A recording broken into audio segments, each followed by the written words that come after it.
Hello everyone, welcome to my channel Math Solutions by Hemlata Parihar. Today we will start a new chapter, chapter 6, Lines and Angles. So first in chapter 6, I will give you introduction of lines and angles. What is line, what is angle? So here are some definitions. I will explain the definition of line. What is line? A line is a set of points which have no end point. आपने बहुत बार ये word सुना होगा line line line, but line होती क्या है? अगर हम लाइन को डिफाइन करना चाहें तो क्या होगी उसकी definition? A line is a set of points. अगर हम बहुत सारे पॉइंट्स को अगर एक साथ ज्वाइन करें और उन सभी को ज्वाइन करने पर जो हमको शेप मिलता है वो शेप होता है लाइन. और इस लाइन का कोई एंड पॉइंट नहीं होता है, मतलब कि इसको हम चाहे जितना आगे तक इनफाइनाइट तक आगे एक्सटेंड कर सकते हैं. इसकी कोई फिक्स लेंथ नहीं होती है. It which have no end points. ठीक है, तो ये होती है लाइन जिसको हम कभी भी एंड नहीं कर सकते हैं. इनफाइनाइट तक उसको आगे एक्सटेंड करें तो वो होगी लाइन. सेकेंड डेफिनेशन है लाइन सेगमेंट. लाइन सेगमेंट क्या होता है? A part of a line with to and points is called line segment. इस लाइन का है एक पार्ट जिसके कोई दो फिक्स एंड पॉइंट्स हैं कि ए और बी पर ये लाइन ख़त्म हो रही है, तो उस पार्ट को बोलते हैं लाइन सेगमेंट. तो सिर्फ लाइन का मतलब कि जिसका कोई एंड पॉइंट नहीं है, इनफाइनाइट तक जा रही है तो वो लाइन होगी. कोई फिक्स लाइन है जैसे 5 सेंटीमीटर 10 सेंटीमीटर की आपने अगर लाइन ड्रॉ करी है तो फिक्स लाइन जिसके कोई दो एंड पॉइंट्स हैं तो वो कहलाएगा लाइन सेगमेंट. ओके, फिर थर्ड डेफिनेशन है रे. रे is a part of line with one and point. तो लाइन सेगमेंट में कितने एंड पॉइंट्स है? 2 एंड पॉइंट्स है. और यहाँ पर कितने एंड पॉइंट्स है? 1 एंड पॉइंट. तो रे क्या होगी? लाइन का ही एक पार्ट है लेकिन उसका एक ही एंड पॉइंट है, मतलब कि उसको यहाँ पर तो उसका एंड पॉइंट है और जिधर ये एरो है इधर से आप उसको और आगे एक्सटेंड कर सकते हो. मतलब कि लाइन सेगमेंट को आप दोनों पॉइंट से आगे एक्सटेंड नहीं कर सकते हो, ये फिक्स है इसकी लेंथ. लेकिन अगर रे है तो रे को आपने जहाँ से स्टार्ट किया है वहाँ पे कोई चेंजेस नहीं होंगे, बट आगे इसको आप कितना भी एक्सटेंड करोगे तो वो कहलाएगी रे. 1 एंड पॉइंट से हम उसको आगे एक्सटेंड कर सकते हैं. फोर्थ डेफिनेशन है collinear and non collinear points. Collinear और नॉन कोलिनियर का मीनिंग क्या होगा? कोलिनियर का मतलब कि ऐसे पॉइंट्स जो एक ही लाइन में हैं. इफ 3 और more points are lie on the same line. ये वर्ड आपको ध्यान रखना है, lie on the same line. अगर 3 से ज़्यादा पॉइंट्स एक ही लाइन पर है तो वो सारे के सारे पॉइंट्स क्या कहलाते हैं? कोलिनियर. कोलिनियर एक ही लाइन में. ठीक है, और एक वर्ड होता है नॉन कोलिनियर. तो नॉन कोलिनियर पॉइंट्स का मतलब कि if they are not lie on a line. अगर वो 3 पॉइंट्स अलग अलग हैं, एक लाइन के ऊपर नहीं है, तो उनको तीनों को मिलाने से हमको एक लाइन नहीं मिलेगी, कोई अलग शेप बन जाएगा. इसलिए ये तीनों पॉइंट्स कोलिनियर नहीं कहलाएंगे. तो कोलिनियर का मतलब कि ऐसे पॉइंट्स जो एक ही लाइन में है वो कोलिनियर. और नॉन कोलिनियर का मीनिंग क्या होता है? जो सेम लाइन के ऊपर नहीं है, अलग अलग है, डिफरेंट प्लेस पर है, तो वो सारे के सारे पॉइंट्स क्या कहलाएंगे? Non collinear. फिर फिफ्थ है एंगल. एंगल वर्ड भी आपने सुना है, कोई नया वर्ड नहीं है, लेकिन डिफाइन कैसे करेंगे एंगल को? When we join 2 rays. अगर हम 2 रेज को आपस में जॉइन करें with the same end point then they it called angle. अगर हम 2 रेज को आपस में जॉइन करें किसी एक फिक्स एंड पॉइंट से तो इन दोनों रेज के जॉइन होने पर यहाँ पर बनेगा एंगल. तो ये कहलाएगा हमारा एंगल. ठीक है, फिर है एंगल्स में भी डिफरेंट टाइप के एंगल्स होते हैं. तो फर्स्ट एंगल है हमारा एक्यूट एंगल. एक्यूट एंगल क्या होगा? जिसका मेजरमेंट 0 डिग्री से 90 डिग्री के बीच में हो. मतलब कि 0 डिग्री से थोड़ा सा बड़ा और 90 डिग्री से कम है, तो 0 से 90 के बीच वाले सारे एंगल्स क्या कहलाते हैं? Acute angle. लेस देन 90, अगर एक्यूट एंगल को शॉर्ट फॉर्म में कहेंगे तो लेस देन 90 जो भी है वो सारे के सारे क्या कहलाएंगे? Acute angles. फिर है right angle. Right angle measures exactly equal to 90. अगर कोई एंगल 90 डिग्री के इक्वल है, फिक्स 90 डिग्री, ना तो ज़्यादा ना कम, फिक्स 90 डिग्री है तो वो कहलाएगा राइट एंगल. फिर है ऑब्ट्यूज एंगल. ऑब्ट्यूज एंगल का मतलब कि जिसका मेजरमेंट ग्रेटर देन हो 90 डिग्री से और लेस देन हो किससे 180 से, मतलब 90 से तो बड़ा होना चाहिए, 91 भी हो जाएगा तो भी चलेगा। तो 90 से बड़ा और 180 से लेस, 180 से छोटा, तो 90 और 180 के बीच में जो एंगल लाई करता है वो कहलाता है ऑब्ट्यूज एंगल। तो यहाँ पर इन तीनों एंगल्स का डायग्राम है। ये एक्यूट एंगल जो आपको दिख रहा है कि 90 से छोटा है, फिर ये राइट एंगल जो एग्जैक्टली 90 डिग्री है, और थर्ड है ऑब्ट्यूज एंगल जो 90 से बड़ा है। अब 90 से बड़ा कुछ भी हो सकता है, 110, 120, 130 कुछ भी हो सकता है, 90 से बड़ा होना चाहिए। तो 90 से बड़ा एंगल क्या कहलाएगा? Obtuse angle. ठीक है। नेक्स्ट डेफिनेशन है स्ट्रेट एंगल। स्ट्रेट एंगल क्या होता है? A straight angle is equals to 180 degree, मतलब कि एक स्ट्रेट लाइन है, वहाँ पर जो एंगल बनेगा वो कहलाता है स्ट्रेट एंगल, और उसका मेजरमेंट कितना डिग्री होता है? 180 डिग्री। मतलब 180 डिग्री अगर है तो उसका नाम क्या होगा? वो स्ट्रेट एंगल कहलाएगा। नेक्स्ट है reflex angle, an angle which is greater than 180 and less than 360। 180 से जैसे ही हम आगे जाएंगे 181, तो 180 से ग्रेटर, और 360 कहाँ होगा? यहाँ से स्टार्ट करेंगे और यहाँ पे आएंगे तो 360। तो 180 से बड़ा और 360 से लेस जो है वो कहलाएगा रिफ्लेक्स एंगल। तो देख लो आप, ये जो ग्रेटर दिख रहा है 180 से बड़ा और 360 से लेस, तो ये वाला एंगल कहलाएगा रिफ्लेक्स एंगल। ठीक है। फिर है कॉम्प्लीमेंट्री एंगल्स। कॉम्प्लीमेंट्री एंगल्स का मतलब कि दो एंगल्स ऐसे हैं जिन दोनों एंगल्स का सम करने पर हमें कितना मिले? 90 degree. Sum of two angles whose sum is 90 degree, then the angles are complementary to each other. Next है सप्लीमेंट्री एंगल। सप्लीमेंट्री एंगल क्या होगा? Two angles whose sum is 180 degree. ऐसे दो एंगल्स जिनका सम करने पर आपको कितना मिल रहा है? 180 डिग्री। इसका मतलब कि वो दोनों एंगल्स एक दूसरे के सप्लीमेंट्री कहलाएंगे। तो आपको ध्यान रखना है, कॉम्प्लीमेंट्री जिनका सम 90 डिग्री होगा और सप्लीमेंट्री जिनका सम कितना होगा? 180 डिग्री। नेक्स्ट है 13th definition, adjacent angles. Adjacent angles क्या होते हैं? Two angles having a common vertex, common arm, then both angles are adjacent to each other. यहाँ पर भी दो एंगल्स की बात हो रही है जिसमें एक तो कॉमन होना चाहिए उसका वर्टेक्स और एक होना चाहिए कॉमन आर्म। ऐसे दो एंगल्स जिसमें एक कॉमन वर्टेक्स, जैसे कि यहाँ पर ये दो एंगल्स हैं, एंगल डी ए बी और एक है एंगल ए बी डी, तो इनका कॉमन वर्टेक्स क्या है? बी, और यहाँ से ही एक कॉमन आर्म जा रही है बी डी। तो बी डी इन दोनों एंगल के बीच में कॉमन है, इसमें और इसमें दोनों में कॉमन आर्म कौन सी है? B D. तो ऐसे दो एंगल्स जिनकी कॉमन वर्टेक्स भी हो और एक कॉमन आर्म भी हो, तो वो दोनों एंगल्स एक दूसरे के एडजेसेंट एंगल कहलाते हैं। एडजेसेंट एंगल का ध्यान रखना है कि अगर आप इन दोनों एडजेसेंट एंगल, ये एंगल 1 और एंगल 2, अगर आप इन दोनों एंगल का सम करोगे तो इन दोनों एंगल का सम किसके इक्वल होगा? ये जो एक्सटीरियर एंगल है थर्ड, तो आपको मालूम होना चाहिए एंगल 1 और एंगल 2 का सम करेंगे तो किसके इक्वल आएगा? एक्सटीरियर एंगल, जो बाहर की साइड में ये वाला पोर्शन है वो थर्ड एंगल कहलाएगा। किसके इक्वल है? 1 + 2 = एंगल 3। तो ये एडजेसेंट एंगल की एक प्रॉपर्टी है, ये आपको मालूम होनी चाहिए। नेक्स्ट डेफिनेशन है लीनियर पेयर। लीनियर पेयर का मतलब कि angles which are made on straight line. एक स्ट्रेट लाइन के ऊपर चाहे हम कितने भी एंगल्स बना दें, उन सभी एंगल्स का सम करने पर कितना आता है? 180 डिग्री। और स्ट्रेट लाइन पर बनने वाले एंगल्स कहलाते हैं लीनियर पेयर। क्या कहलाते हैं? Linear pair. तो ऐसा आपको मालूम होना चाहिए कि स्ट्रेट लाइन है और वहाँ पर एंगल्स बन रहे हैं, चाहे 1 चाहे 2 एंगल हो चाहे 3 एंगल हो, तो उन सभी एंगल्स का सम करेंगे तो 180 आएगा और वो सभी एंगल्स क्या कहलाएंगे? Linear pair. नेक्स्ट है vertically opposite angles. Vertically opposite angles क्या होते हैं? If two lines intersect each other then there are two pairs of vertically opposite angles. अगर कोई दो लाइंस आपस में इंटरसेक्ट करती है तो वहाँ पर जो पेयर्स बन रहे हैं अपोजिट एंगल्स के, वो एंगल्स कहलाएंगे एक दूसरे के वर्टिकली अपोजिट एंगल। तो यहाँ पर इस डायग्राम में देखो, एक लाइन है ए बी और एक लाइन है सी डी, ये दोनों इंटरसेक्ट कर रही है एक दूसरे को। कहाँ पर? पॉइंट ओ पर। तो इस पॉइंट ओ पर 1 2 3 4 ये 4 एंगल्स बन गए हैं। तो वर्टिकली अपोजिट कौन से कहलाएंगे?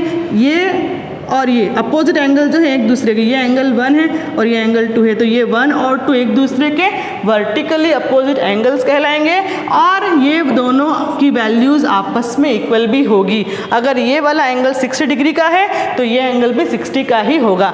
इसी तरह से यहाँ पर ये एंगल 3 मान लेते हैं और इसको मान लेते हैं एंगल 4, तो एंगल 3 और एंगल 4 भी एक दूसरे के वर्टिकली अपोजिट एंगल्स कहलाएंगे और यहाँ पर एंगल 3 और 4 भी आपस में इक्वल होंगे। तो ये हो गए वर्टिकली अपोजिट एंगल्स, ये लीनियर पेयर। ये सभी हम एक्सरसाइज 6.1 6.1 में काम में लेंगे। तो आपको ये सारी की सारी डेफिनेशंस अच्छी तरह से इनके कॉन्सेप्ट जो है वो मालूम होने चाहिए। अब हम स्टार्ट करते हैं exercise 6.1। Question first, in figure lines A B and C D intersect each other at O. Lines A B और सी डी एक दूसरे को इंटरसेक्ट कर रही है पॉइंट ओ पर, and if angle A O C plus B O E, angle A O C plus angle B O E, इन दोनों एंगल्स का आपको सम दिया हुआ है कितना 70 degree, then and angle B O D is equal to 40 degree. B O D ये वाला एंगल कितने डिग्री का गिवन है 40 degree. Then find angle B O E, आपको फाइंड करना है एक तो angle B O E find करना है और एक फाइंड करना है reflex of angle C O E. ये दो एंगल्स आपको यहाँ पर फाइंड करने हैं। एंगल बी ओ ई ये वाला एंगल फाइंड करना है एक तो आपको, और एक फाइंड करना है सी ओ ई का रिफ्लेक्स एंगल। ठीक है, तो सबसे पहले आपको क्या गिवन है कि आपको यहाँ पर गिवन है कि angle A O C plus angle B O E is equal to 70 degree. आपको इन दोनों एंगल्स का सम गिवन है 70 डिग्री। और अभी जो मैंने आपको डेफिनेशंस बताई है वहाँ पर मैंने आपको बताया था एक लीनियर पेयर। लीनियर पेयर का मीनिंग क्या बताया था कि स्ट्रेट लाइन पर बनने वाले एंगल्स। तो यहाँ पर देखोगे ये ए बी एक स्ट्रेट लाइन है और इस स्ट्रेट लाइन के ऊपर ये तीन एंगल्स बन रहे हैं तो इन तीनों एंगल्स का सम करेंगे तो वो किसके इक्वल होगा 180 के। तो उसमें से ये दो एंगल तो हमारे पास में है ये दोनों, और थर्ड एंगल कौन सा एंगल सी ओ ई, और इसमें ऐड कर देंगे since angle A O C plus angle B O E plus third angle जो है हमारा एंगल सी ओ ई, इन तीनों का सम कितना होगा 180 डिग्री। और रीज़न क्या लिखेंगे इसका लीनियर पेयर, क्योंकि यहाँ पर ये क्या बन रहा है लीनियर पेयर। आप क्या करेंगे angle A O C plus B O E की वैल्यू कितनी है हमारे पास में 70 डिग्री। तो यहाँ पर इन दोनों की प्लेस पर लिख देंगे 70 plus angle C O E is equal to 180 degree. Angle C O E is equal to 180, यहाँ से इधर जाएगा तो माइनस करना है इसमें से 70 डिग्री। तो हमारे पास में एंगल सी ओ ई आ जाएगा 110 डिग्री। एंगल सी ओ ई आ गया। हमें क्या फाइंड करना है सी ओ ई का रिफ्लेक्स। तो किसी भी एंगल का अगर रिफ्लेक्स एंगल फाइंड करना है तो उस एंगल को आप 360 में से माइनस कर दो। रिफ्लेक्स एंगल क्या बताया था मैंने कि ये कोई एंगल है, तो अगर ये मालूम है तो ये वाला इसका क्या होगा रिफ्लेक्स एंगल, मतलब कि एक पॉइंट पर बनने वाले सभी एंगल का सम कितना होता है 360। तो 360 में से अगर आपके पास में एक एंगल है तो दूसरा उसका रिफ्लेक्स आप फाइंड कर सकते हो। क्या करोगे 360 में से माइनस कर देंगे। तो हम फाइंड कर रहे हैं reflex of angle C O E is equal to 360 minus angle C O E. तो 360 माइनस सी ओ ई की वैल्यू कितनी है 110। तो हमारे पास में आ जाएगा angle reflex of angle C O E is equal to 0, 5 और 2। हमारे पास में रिफ्लेक्स एंगल आ गया है 250 डिग्री। फर्स्ट आंसर आ गया। अब आपको क्या फाइंड करना है बी ओ ई फाइंड करना है, और हमारे पास में सी ओ ई आ गया है कितना 110 डिग्री। अब देखिए आप वापस यहाँ पर एक स्ट्रेट लाइन है सी डी, स्ट्रेट लाइन के ऊपर आपको ये दो एंगल मालूम है और ये बीच में जो थर्ड एंगल है वो हमें फाइंड करना है। तो जैसा हमने अभी किया था लीनियर पेयर, वैसे यहाँ पर भी ये तीनों एंगल, ये फर्स्ट सेकंड और थर्ड, ये तीनों एंगल मिलाकर क्या बना रहे हैं एक लीनियर पेयर। तो लीनियर पेयर का सम कितना होता है 180। तो इन दोनों को प्लस करके क्या कर देंगे 180 में से माइनस, तो हमारे पास से आ जाएगा एंगल बी ओ ई। तो हम यहाँ पर वापस लीनियर पे लगा रहे हैं since angle C O E plus angle B O E plus angle B O D is equal to 180 degree, और रीज़न होगा इसका लीनियर पेयर। लीनियर पेयर को शॉर्ट में हम LP लिखेंगे। सी ओ ई कितना है हमारे पास में 110। एंगल बी ओ ई हमें फाइंड करना है, और बी ओ डी हमें कितना गिवन है 40 degree. Is equal to 180 degree. 110 और 40 को प्लस कर देंगे तो हमारे पास में आ जाएगा 150 plus angle BOE is equal to 180 degree. Then angle BOE is equal to 180 minus 150, तो angle BOE is equal to 30 degree. ये हमारा आंसर। एंगल रिफ्लेक्स एंगल आ गया 250 डिग्री और angle BOE is equal to 30 degree. Question number 2 है, in figure lines XY and MN intersect एक point O। इस diagram में दो लाइन्स है, एक तो XY और एक है MN, और ये दोनों लाइन्स इंटरसेक्ट कर रही है एक दूसरे को कहाँ पर, पॉइंट O पर। If angle POY is equal to 90 degree, angle POY ये एंगल आपको गिवन है 90 degree and A/B is equal to 2:3। A और B का रेशो दिया आपको 2:3, then you have to find angle C। आपको यहाँ पर ये एंगल C फाइंड करना है। सबसे पहले आप देखो कि अगर ये XY एक स्ट्रेट लाइन है तो स्ट्रेट लाइन के ऊपर 1 2 3 एंगल्स बन रहे, स्ट्रेट लाइन के ऊपर बन रहे हैं। इसका मतलब कि ये तीनों एंगल्स मिलके क्या बना रहे हैं, लीनियर पेयर। तो लीनियर पेयर के हिसाब से अगर ये 90 है तो इन दोनों का सम भी कितना होगा, 90 डिग्री। तो सबसे पहले हमको जो रेशो गिवन है और वहाँ से जो 90 आ रहा है, तो पहले हम क्या करेंगे, A और B की वैल्यूज फाइंड करेंगे। Since angle A plus B plus angle POY ये तीनों एंगल्स मिलके क्या बना रहे हैं, लीनियर पेयर, इसलिए इनका सम कितना होगा, 180 डिग्री। ठीक है, लीनियर पेयर सम है 180 degree. Therefore A plus B plus POY कितना डिग्री है, 90 is equal to 180 degree. A plus B is equal to 180, ये इधर आएगा तो minus 90। A plus B is equal to आ गया हमारे पास में 90 डिग्री। ठीक है, and ratio A/B is equal to 2:3। तो हम मान लेते हैं let A is equal to 2x and B is equal to 3x। ये हमने एज्यूम कर लिया कि एंगल A जो है वो 2x है और एंगल B क्या है, 3x। A और B की वैल्यू यहाँ पुट कर देते हैं, 2x plus 3x is equal to 90 degree and 5x is equal to 90, x is equal to 90 upon 5। 90 को 5 से डिवाइड करेंगे, 5 1 जा 5 तो रिमेनिंग है 4, 5 8 जा 40। तो हमारे पास में x की वैल्यू कितनी आ गई, 18। अब हम x की वैल्यू को हमने जहाँ एज्यूम किया था A और B में वहाँ पुट कर देंगे। 10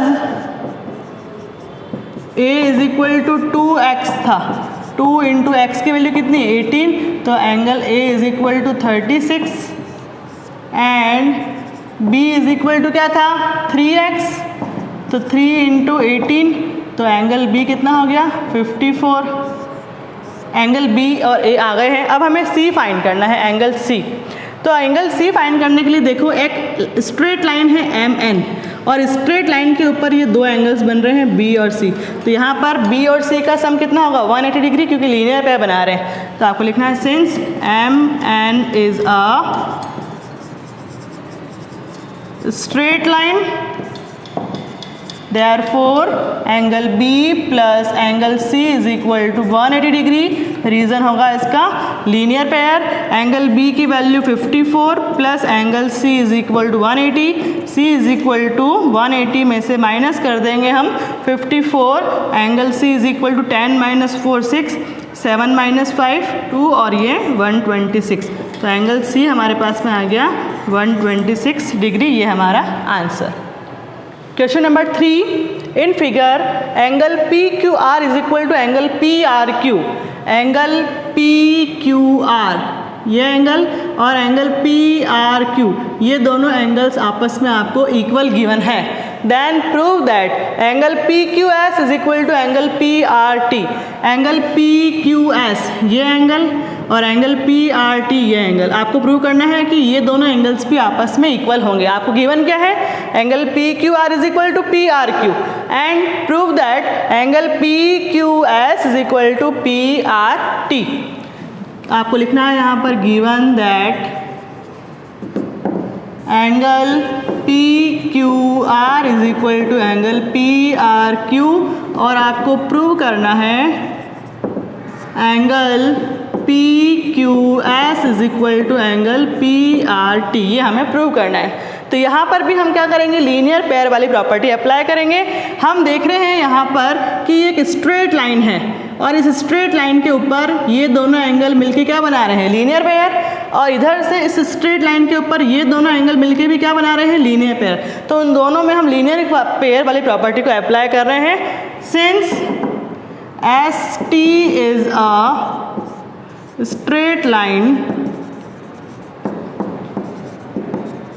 therefore angle PQS plus angle PQR is equal to 180 degree. Reason होगा इसका linear pair, and angle PQS हमने इधर से लिया था, इधर से angle PRT plus angle PRQ is equal to, यहाँ पर भी लीनियर पेयर ही बन रहा है। आपको दो इक्वेशंस मिल गई है, equation 1 and equation number 2। From equation number 1 and 2 RHS equal है, यहाँ पर दोनों के RHS में क्या आ रहा है, 180। जब भी किन्हीं दो इक्वेशंस के RHS इक्वल होते हैं तो LHS को भी आप इक्वल बोल सकते हो। तो आप लिखोगे from equation number 1 and 2 angle PQS plus angle PQR is equal to angle PRT plus angle PRQ। आप चाहो तो ऐसा भी बोल सकते हो कि 180 डिग्री यहाँ पर भी था, तो हमने 180 डिग्री की वैल्यू यहाँ से यहाँ पुट कर दी, कोई दिक्कत नहीं है, आप चाहे जो भी मेथड अप्लाई करो। अब देखो यहाँ पर angle PQS plus PQR is equal to PRT plus PRQ आ गया। अब हमको जो दिया हुआ है उसको हम यहाँ पे काम में लेंगे। आपको क्या गिवन है, PQR is equal to PRQ। इसका मतलब कि आप एंगल PQR की प्लेस पर एंगल PRQ लिख सकते हो। तो यहाँ पर हम PQR की जगह पर क्या लिख रहे हैं, PRQ। एंगल PQS है ये, इस PQR की जगह हम लिख रहे हैं angle PRQ is equal to angle PRT plus angle PRQ, और यहाँ लिख देना गिवन से हमने लिखा है, जो हमने गिवन में लिखा है वहाँ से हमने वैल्यू पुट करी है। ऐसा करने से क्या हुआ, PRQ इधर भी आ गया, PRQ इधर भी आ गया, तो इसलिए PRQ से PRQ कैंसिल। तो हमारे पास अब क्या बचा, angle PQS is equal to angle PRT, और यही हमें प्रूव करना था, angle PQS is equal to angle PRT, hence proved. इस तरह से आपको प्रूव करना है। Question number 4. In figure, if x plus y is equals to w plus z, if x plus y is equals to w plus z, then prove that angle AOB is a line. आपको यहाँ पर इस AOB को एक straight line prove करना है। किसी भी लाइन को अगर स्ट्रेट लाइन प्रूव करना है तो इसका मतलब कि वहाँ पर आपको लीनियर पेयर प्रूव करना पड़ेगा। लीनियर पेयर कब बनता है, जब स्ट्रेट लाइन हो। तो अगर कहीं पर लीनियर पेयर बन रहा है, मतलब कि टू एंगल्स का सम करें और 180 डिग्री आ जाए, 180 डिग्री आ गया इसका मतलब लीनियर पेयर। और अगर कहीं लीनियर पेयर बन रहा है इसका मतलब कि लाइन कौन सी, स्ट्रेट लाइन है। तो यहाँ पर हम क्या करेंगे, दो एंगल्स का सम लेके आ जाएंगे इक्वल्स टू 180 डिग्री। या तो आप x प्लस वाई का सम 180 ले आओ, या फिर w प्लस जेड का सम 180 ले आओ, क्योंकि x प्लस वाई कहाँ बन रहे हैं, AB के ऊपर, और w प्लस जेड भी कहाँ बन रहे हैं, AB के ऊपर। तो इन दो एंगल्स का सम आप 180 डिग्री ले आओगे तो आप कह सकते हो कि yes AOB is a straight line. तो सबसे पहले हम जानते हैं कि एक पॉइंट के अराउंड, एक पॉइंट के चारों ओर बनने वाले सभी एंगल्स का सम कितना होता है, 360। तो उस प्रॉपर्टी को आपको यहाँ पर अप्लाई करना है। Since sum of all angles around a point is equal to 360 degree, therefore x plus y plus w plus z is equal to 360 degree. Okay, but आपको गिवन है x plus y is equal to w plus z. तो आपको लिखना है but given that x plus y is equal to w plus z. तो हम x plus y की place पर क्या पुट कर सकते हैं, जब w प्लस जेड, या फिर आप w प्लस जेड की जगह पर क्या पुट कर सकते हो, x प्लस वाई। आप लिख दो यहाँ पे इक्वेशन नंबर 1 नाम दे देते इसको, put the value of w plus z in equation number 1। हम w प्लस जेड की वैल्यू यहाँ पर पुट कर रहे हैं, तो w प्लस जेड की वैल्यू क्या है, x plus y. x plus y ये हमारे पहले से है, और w प्लस जेड की जगह पर भी हम x प्लस वाई लिख रहे हैं is equal to 360। x plus y plus x plus y, 2x plus y is equal to 360। x plus y और x प्लस वाई को ऐड करेंगे तो 2x प्लस वाई हो जाएगा। अब ये 2 मल्टीप्लाई में है, अपॉन में आ जाएगा, तो x plus y is equal to 360 upon 2x plus y is equal to आगे हमारे पास में 180 degree. Since x plus y is equal to 180 degree, so angle x and y makes linear pair, और linear pair बन रहा है इसलिए हम कह सकते हैं कि AOB is a straight line. तो आपको लास्ट में इसका कंक्लूजन लिखना है, since x and y makes linear pair, therefore AOB is a straight line। क्योंकि लीनियर पेयर तभी बनता है जब स्ट्रेट लाइन हो, तो यहाँ पे लीनियर पेयर आ गया, इसलिए हम कह सकते हैं कि AOB एक स्ट्रेट लाइन है। Question number 5, in given figure POQ is a line, POQ is a line, ray OR is perpendicular to line PQ, ray OR is perpendicular on line PQ, therefore here is 90 degree angle and angle ROP is also 90 degree। perpendicular का मतलब क्या होता है, 90 degree का angle बना रहा है वो। फिर OS is another ray lying between rays OP and OR, OS is another ray lying between OP and OR, OP और OR के बीच में एक और रे है OS। then prove that angle ROS is equal to half angle QOS minus POS।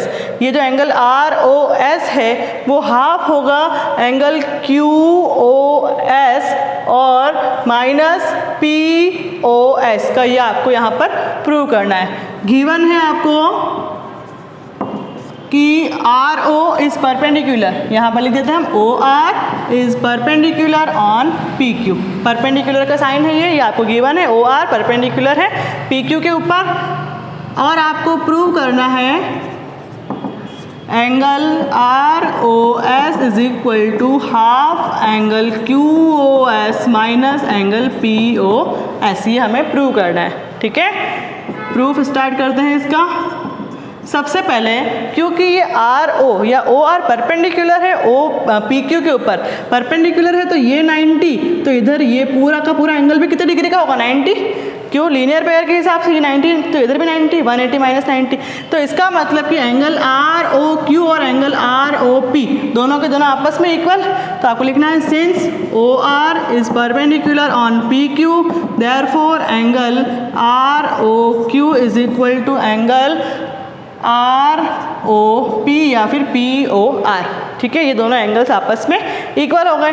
अब आपको यहाँ पर एंगल ROQ को अगर लिखना है तो ROQ की जगह हम क्या लिख सकते हैं, ROQ को हम चेंज कर रहे हैं कि अगर मैं SOR या फिर SOQ में से अगर SOR को माइनस कर दूँ, ये पूरा SOQ यहाँ से लेकर यहाँ तक, इसमें से अगर मैं ये वाला पोर्शन माइनस कर दूँ तो हमारे पास में क्या आ जाएगा, ROQ।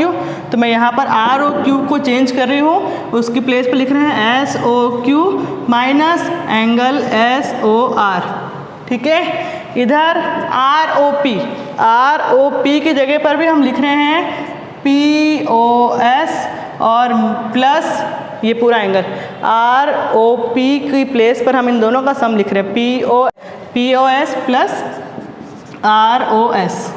तो यहाँ पर भी हमको जो प्रूव करना, तो यहाँ SOR की जगह में ROS लिख देती ताकि आसानी रहे। SOR लिखो ROS लिखो, एक ही बात है।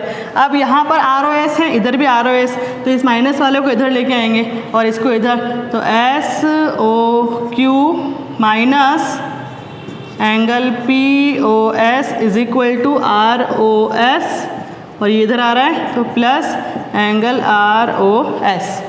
हमको जो प्रूव करना है वहाँ पर QOS और POS चाहिए, तो POS और QS। तो यहाँ पर QOS लिखो, आपको जो प्रूव करना है वही चलने दो, ताकि QOS, और यहाँ पर भी हम क्या लिख देंगे QOS। ठीक है, तो यहाँ पर ROS plus ROS2 angle ROS is equal to angle QOS minus angle POS। अब यहाँ पर ये 2 मल्टीप्लाई में है, कहाँ जाएगा डिवाइड में, तो 2 जब इधर जा रहा है तो इधर जाके क्या बन जाएगा 1/2, तो half angle QOS minus angle POS is equal to angle ROS। ये आपको प्रूव करना था, angle ROS is equal to half angle QOS minus angle POS। ठीक है, हैंस प्रूव्ड। क्वेश्चन नंबर 6 है, it is given that angle XYZ is equal to 60 degree. XY is produced to point P. Draw a figure from the given information. If ray YQ bisect angle ZYP, then find angle XYQ and reflex angle QYP. यहाँ पर आपको diagram given नहीं है book में, आपको diagram बनाना होगा।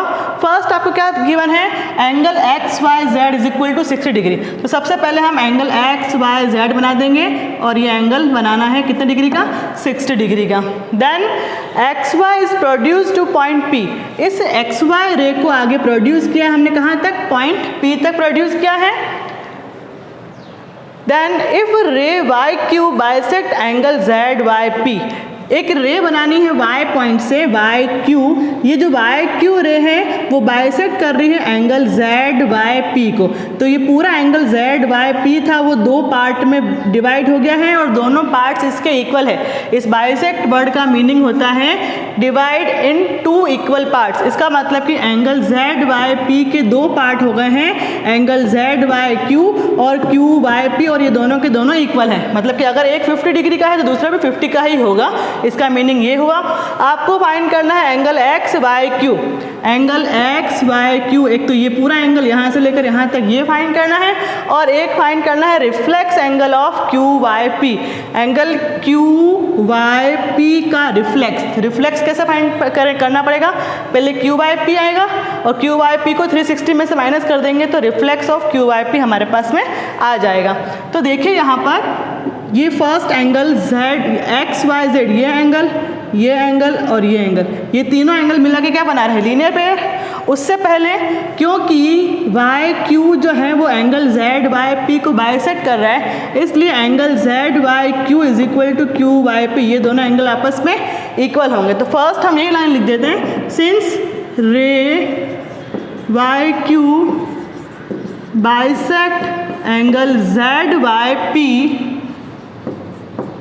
therefore angle QYP जो आपको फाइंड करना है, angle QYP is equal to angle ZYQ। ये दोनों एंगल्स आपस में इक्वल होंगे। उसके बाद में ये दोनों इक्वल होंगे, इसको आप नाम दे दो इक्वेशन नंबर 1। फिर अब हम क्या कर रहे हैं, इन तीनों एंगल का सम कर रहे हैं, linear pair, and angle QYP plus angle ZYQ plus angle XYZ। QYP, ZYQ और XYZ, इन तीनों एंगल का सम करने पर हमें कितना मिलेगा, 180 डिग्री। रीज़न होगा इसका लीनियर पेयर। एंगल QYP और ZYQ, एंगल QYP और ZYQ ये दोनों एंगल्स आपस में इक्वल है, तो आप ZYQ की प्लेस पर QYP लिख सकते हो और QYP की प्लेस पर ZYQ लिख सकते हो। तो from equation number 1 put the value of ZYQ। ठीक है, आपको यहाँ पर ZYQ की वैल्यू पुट करनी है, QYP प्लस ZYQ की प्लेस पर हम लिख रहे हैं QYP, और XYZ की वैल्यू कितनी है, 60 is equal to 180 degree. Angle QYP और QYQ प्लस करेंगे तो 2 angle QYP is equal to 180 minus 60। QYP यहाँ पे 2 भी चल रहा है, 180 में से 60 माइनस करेंगे 120 degree. to angle QYP is equal to 120 degree, then angle QYP is equal to 120 upon 2 is equal to 60 degree. हमारे पास में एंगल QYP आ गया है 60 डिग्री। अब हमें क्या फाइंड करना है? Reflex angle of QYP। QYP का रिफ्लेक्स फाइंड करना है। तो किसी भी एंगल का रिफ्लेक्स फाइंड करने के लिए क्या करना होता है? उस एंगल को 360 में से आप माइनस कर दो। तो अब हम फाइंड कर रहे हैं reflex angle QYP is equal to 360 minus 60। तो हमारे पास में रिफ्लेक्स एंगल आ गया है कितना? 300 डिग्री। ये हमारा first answer, reflex of QYP is equal to 300। अब हमें फाइंड करना है angle XYQ। Angle XYQ, angle XYQ किन दो एंगल से मिलकर बन रहा है? XYZ और ZYQ। इन दोनों एंगल्स को अगर हम मिला दें, ऐड कर दें, ज्वाइन कर दें, तो हमारे पास में आ जाएगा एंगल XYQ। तो यहाँ लिख रहे हैं हम angle XYQ is equal to XYZ plus ZYQ। इन दोनों को ऐड करना है हमें XYQ के लिए। XYZ की वैल्यू कितनी है? 60 डिग्री, यहाँ लिख दिया 60 प्लस ZYQ। ये ZYQ किसके इक्वल था? QYP के, और QYP की वैल्यू कितनी है हमारे पास में? 60 डिग्री। तो यहाँ पर हम ZYQ वैल्यू लिख देंगे 60 degree. 60 plus 60 angle XYQ is equal to 120 degree. ये हमारा सेकेंड आंसर। ठीक है, इस तरह से आपको रिफ्लेक्स एंगल भी फाइंड करना है और एंगल XYQ भी फाइंड करना है। यदि आपको मेरी वीडियो पसंद आई है तो प्लीज़ वीडियो को लाइक कीजिए, शेयर कीजिए और चैनल को ज़रूर सब्सक्राइब कीजिए। Thank you.